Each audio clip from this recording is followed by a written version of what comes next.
Bu dərsimizin mövzusu R proqramlaşdırmada data necə explore etmək mümkündür, onunla bağlı olacaq. İlkin məlumatlar nədən ibarət olacaq, o funksiyalar haqqında danışacağım sizə. Bunun üçün birinci növbədə data gətirməliyik ekrana. Bu kənardan import eləyə bilərik və yaxud da R-ın öz base'ində olan datasetləri var.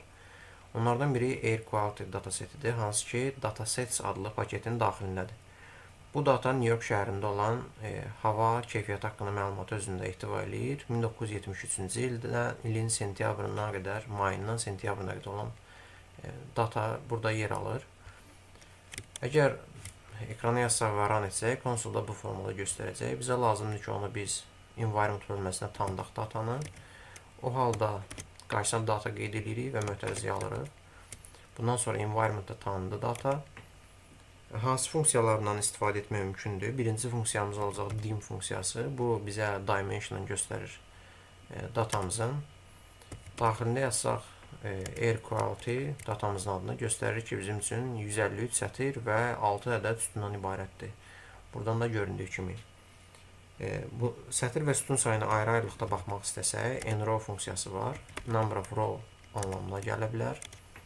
153 ədəd sətrimiz var. Kolonların sayına baxmaq istəsək, ncol. Burada da data adını qeyd edirik. 6 ədəd sütun sayı olduğunu göstərir bizə. Biz əgər sütun və sətir adlarına baxmaq istəsək, o halda call names funksiyası var. Kolonların adlarını bizim üçün gətirir. Konsolda görünür 6 ədəd sütunumuz var və onların hər birinin adı əks olundu. O cümlədən row names funksiyası var. Sətirlərin adlarını gətirir.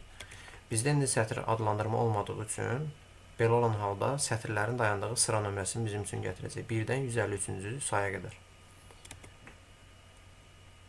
Sonra digər bir funksiya head funksiyasıdır. Digər proqramlaşdırma dillərindən tanış olmuş ola bilərsiniz. Head funksiyasının daxilinə datamızın adını qeyd edəndə ən yuxarıdan 6 ədəd data sətri gətirir bizim üçün hər bir sütun üzrə.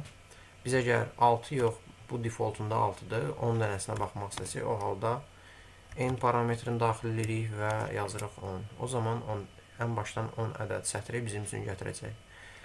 Necə ki, başdan baxmaq üçün head-dən istifadə edirik, ən aşağıdan baxmaq üçün tail funksiyası var.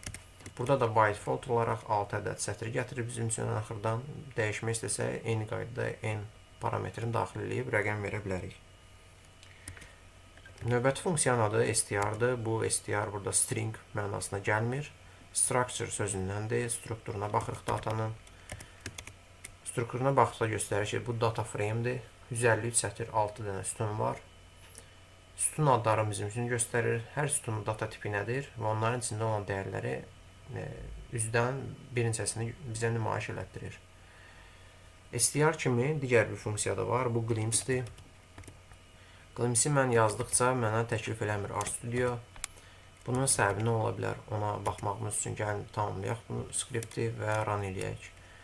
Konsolda nəticədə verdi ki, bu funksiyanı tapa bilmir. Demək ki, bu funksiya hər hansı bir paketin daxilində ola bilər.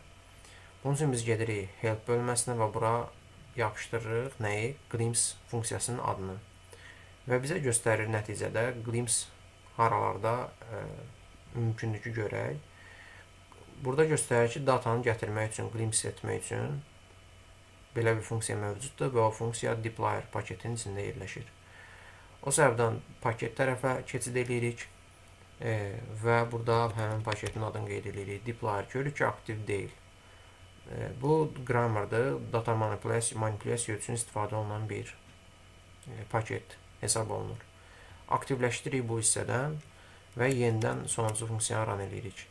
Burada da görürük ki, str kimi bizə glimpse-də data haqqında ümumi məlumat verir. Sətir sütun sayı, sütunların adları, data tipləri və onların içindəki müəyyən dəyərləri bizə nümayiş elətdirir. Bənzər bir funksiya summary funksiyasıdır. Summary funksiyasında da tərkibinə datasetin adını qeyd edirik.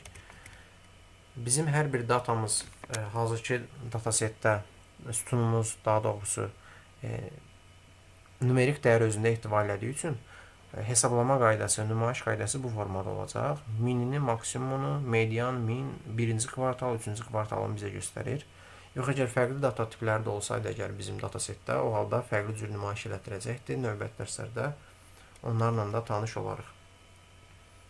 Ən sonda təqdim etmək istədiyim funksiyanın adı attributes funksiyasıdır.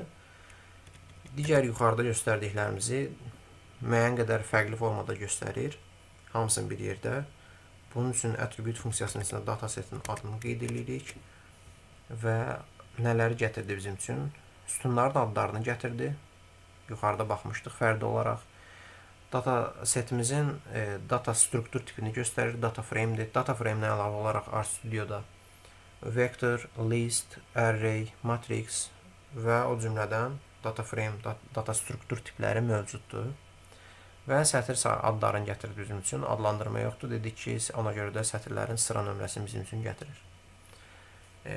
Bu dərsdəki mövzular bu qədər. Əgər hər hansı əlavə sualınız olarsa, şərhdə qeyd edə bilərsiniz.